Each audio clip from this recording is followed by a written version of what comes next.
கச்சத்தீவு விவகாரம் உள்ளிட்ட தமிழக மீனவர் பிரச்சினைகளுக்கு நீண்ட கால தீர்வு காண வேண்டும் என தமிழக அரசு சார்பில் பிரதமருக்கு கடிதம் எழுதப்பட்டுள்ளது. மேலும் இலங்கை சிறையில் வாடும் 66 மீனவர்கள் மற்றும் அவர்களுக்கு சொந்தமான 81 மீன்பிடி படகுகளை உடனடியாக விடுவிக்கவும் பிரதமர் நடவடிக்கை எடுக்க வேண்டும் என கடிதத்தில் வலியுறுத்தப்பட்டுள்ளது. தமிழக முதலமைச்சர் திரு ஓ பன்னீர்செல்வம் இன்று பிரதமர் திரு நரேந்திர மோடிக்கு எழுதியுள்ள கடிதத்தில் நாகப்பட்டினம் மாவட்டத்தில் உள்ள நாகப்பட்டினம் மீன்பிடி தளத்தில் இருந்து நேற்று 2 படகுகளில் மீன்பிடிக்கச் சென்ற 14 தமிழக மீனவர்களும், புதுச்சேரி மாநிலம் காரைக்கால் மீன்பிடி தளத்தில் இருந்து மீன்பிடிக்கச் சென்ற 14 தமிழக மீனவர்களும் இலங்கை கடற்படையினரால் கைது செய்யப்பட்டு காங்கேசன் துறைக்கு கொண்டு செல்லப்பட்டு சிறை வைக்கப்பட்டுள்ளதை பிரதமரின் கவனத்திற்கு கொண்டு வருவதாக குறிப்பிட்டுள்ளார்.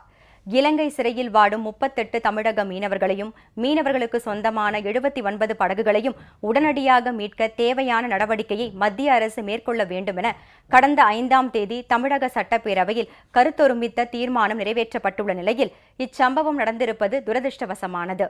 மீனவர்களின் படகுகளை விடுவிக்காத இலங்கை அரசின் உத்தி மீனவர்களின் வாழ்வாதாரத்தை பாதிப்பதாக உள்ளது. இலங்கை அதிகாரிகளால் பிடித்து வைக்கப்பட்டுள்ள படகுகளில் பல பயன்படுத்தப்படாமலும் 6 மாதங்களுக்கும் மேலாக முறையாக பராமரிக்கப்படாமல் இருப்பதாலும் அவை பெருத்த சேதமடைந்து இழப்பு ஏற்பட்டுள்ளது.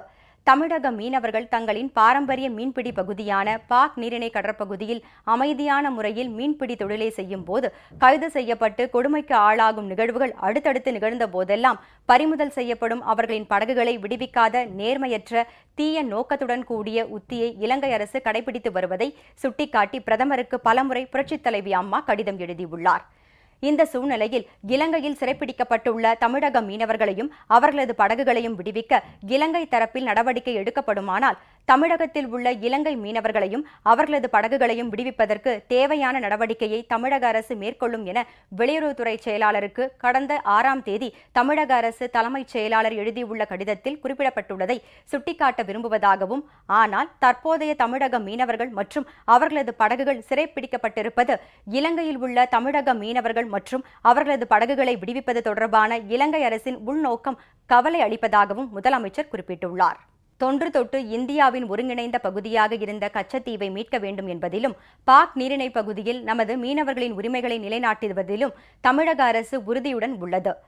1974 மற்றும் 1976ஆம் ஆண்டுகளில் இலங்கையுடன் ஏற்படுத்தப்பட்ட ஒப்பந்தங்கள் சட்டத்திற்கு புறம்பான வகையில் அமைந்துள்ளதால் அதனை எதிர்த்து தமிழக அரசும் மாண்புமிகு புரட்சித் தலைவி அம்மா அவர்களும் உச்சநீதிமன்றத்தில் வழக்கு தொடர்ந்துள்ள நிலையில் சர்வதேச கடல் எல்லை தொடர்பான அப்பிரச்சினை முடிந்துவிட்ட ஒன்றாக கருதக்கூடாது. தங்கள் அன்புக்குரிய தலைவர் புரட்சித் தலைவி அம்மா கடந்த 2014ஆம் ஆண்டு ஜூன் மாதம் 3ஆம் தேதி பிரதமரை சந்தித்து அளித்த கோரிக்கை மனுவில் மீனவர்களின் மாற்று மீன்பிடி தொழிலுக்கு ஏற்றவாறு 1520 கோடி ரூபாயும் வருடாந்திர பராமரிப்பிற்கு 10 கோடி ரூபாயும் ஒதுக்க வேண்டுமென வலியுறுத்தியுள்ளதை நினைவு கூற விரும்புவதாக தெரிவித்துள்ளார். இதன்படி மாற்று மீன்பிடி தொழிலுக்கு சிறப்பு தொகையை மத்திய அரசு உடனடியாக ஒதுக்கினால் அது உணர்வுபூர்வமான இந்த பிரச்சினைக்கு ஒரு நீண்டகால தீர்வாக இருக்கும். மேலும் கோரிக்கையின்படி நிதியை ஒதுக்கி கச்சத்தீவை மீட்பதும் இதற்கு நீண்டகால தீர்வாகும் என்பதால் இப்பிரச்சனையில் பிரதமர் உடனடியாக தலையிட வேண்டும் என வலியுறுத்துவதாகவும் குறிப்பிட்டுள்ள முதலமைச்சர், நேற்று 2 படகுகளுடன் பிடித்துச் செல்லப்பட்ட 28 மீனவர்கள் உட்பட மொத்தம் இலங்கை சிறையில் உள்ள 66 மீனவர்கள் மற்றும் இலங்கை வசம் உள்ள 81 மீன்பிடி படகுகளையும் மீட்க நடவடிக்கை எடுக்க வேண்டும் என்றும் கடிதத்தில் கேட்டுக் கொண்டுள்ளார்.